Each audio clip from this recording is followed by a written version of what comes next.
Welcome to the Clinical File. I'm John Cordray, and I'm a licensed professional counselor, and this is my mental health analysis of the Nick Cordova case. I will be focusing on the main mental health and psychological indicators while providing the backstory. I don't just talk about the crimes, I talk about the psychology behind the crimes and the mysteries that captivate us. I look beyond the facts of the case to understand the why of the crime. My analysis is based on my speculations. It's not a diagnosis of anyone involved in this case. What internal mechanism allows a person to stand by and watch a friend be executed while their children are listening on the other end of the phone line? Is it a total lack of empathy or a calculated psychological detachment designed for survival? We are looking at a case that challenges our understanding of loyalty and the psychological mask of the trusted partner. On May 27, 2020, Nick Cordova was at his business, Gilbert Air, at Gilbert, Arizona. He was on a FaceTime call with his two young children, a routine moment of connection for a devoted father. Suddenly, the children saw something that no child should ever witness. They told their mother, Alicia, that something was wrong with their dad. Alicia took the phone and heard the sounds of a struggle and muffled yelling. She didn't hear gunshots, but she saw a terrifying glimpse of a black glove and a gun on the screen. This leads us to our first psychological inquiry. What does the choice of a targeted strike in a semi-public business setting tell us about the perpetrator's need for control? When we examine the psychology of high-stakes deception, we often look for the calm within the storm. Police arrived to find Nick Cordova dead from 2 gunshot wounds. The only other person present at the scene was Nick's business partner, David Chun. David told police that 2 masked men had entered the building to rob the place. However, the investigators began to peel back the layers. The robbery narrative began to show psychological fractures.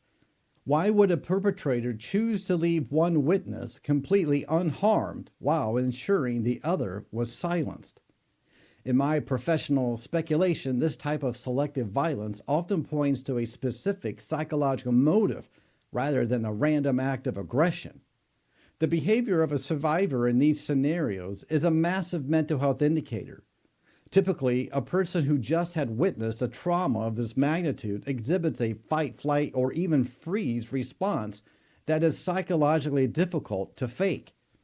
Investigators noted that David Chun's demeanor and his subsequent actions did not align with the typical psychological profile of a traumatized witness. Instead of the expected emotional dysregulation, there was a sense of calculated cooperation. This brings up the question of cognitive dissonance. How does a person reconcile the image of being a grieving business partner with the reality of the evidence being gathered? As the investigation progressed, surveillance footage from a nearby business was reviewed. The footage did not clearly show the 2 masked men David described entering or exiting in a way that matched his timeline. Instead, it showed a red F-150 truck that became a central focus of the mystery. When we look at the psychology of the false narrative, we look for overcomplication. Deceptive individuals often add unnecessary details to their stories to make them feel more real, a psychological phenomenon known as verifiability complexity. In this case, the details provided by the only witness seemed to lead the police into a maze rather than toward a resolution.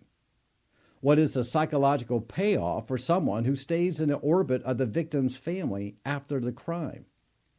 Alicia Cordova, Nick's wife, had been vocal about her frustrations with the investigation and the lack of arrest. She has noted that the business partnership between Nick and David had its own set of stressors.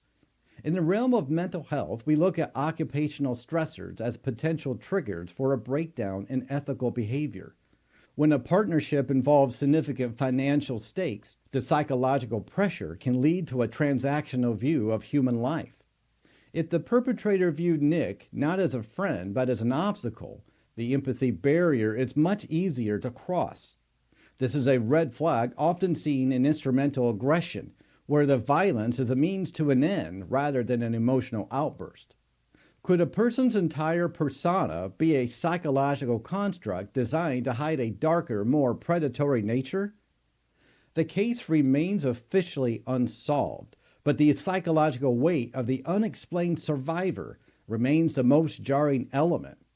In early 2025, a new $20,000 reward was announced by the silent witness and the Gilbert Police Department. The police chief has stated that the investigation is active and involves state and federal partners. This level of involvement suggests that the behavioral clues left at the scene are being analyzed at a very high level. Psychologically, the waiting game played by law enforcement can be a tactic to let the perpetrator's own guilt or anxiety lead to a mistake. The return to the scene or checking in on the family are behaviors to look for as signs of the perpetrator trying to manage their own psychological exposure. If someone is living with the secret of what happened that day, the mental toll is immense. The human brain is not naturally wired to maintain a high-stakes life for 5 years without showing signs of a leakage. Leakage occurs when a person's true emotions or knowledge leak out through a micro-expressions or slips of the tongue. We have to wonder what psychological defenses are currently holding the mask in place. The trauma for the family is ongoing, and the psychological impact of a cold case is a form of ambiguous loss. The children who were on that FaceTime call with their dad are growing up with a gap in their psychological safety that may never fully close. When we analyze the why, we must consider the possibility of a narcissistic injury. Did Nick discover something that threatened the other person's ego or livelihood? In many cases of betrayal, the act of violence is a preemptive strike to prevent the exposure of the perpetrator's true self. The mystery of Nick Cordova is not just about who pulled the trigger, but about the psychological landscape that allowed it to happen. The clues are there, hidden in the behavioral inconsistencies and the silent spaces of the police reports. The aha moment in this case will likely come from a piece of digital evidence or a witness who finally breaks under the weight of their own conscience.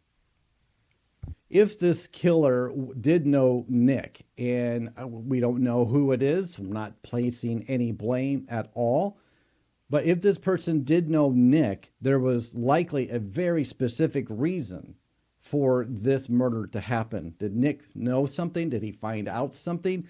We may never know. This is an ongoing case, and so if you have any information at all, make sure you contact the authorities. It's so tragic to be thinking about a young mom and her children are no longer with their dad. And those two children are going to live forever with that memory of talking to their dad on FaceTime. And that was when they lost their dad. So tragic, so sad. As they grow up and learn more about this case, they're going to live with this trauma. And I'm sure their mom are going to help. She's going to help them and work with them, hopefully get the help that they need and talk to a therapist to process this trauma. So what did you think about this case? Were there any elements that stood out to you? If you want more mental health analysis of true crime stories like this one, be sure to subscribe for more. And if you found this case compelling, be sure to watch this next story. It will make you more aware of your surroundings. Thank you for joining me today. Until next time, stay curious, stay safe.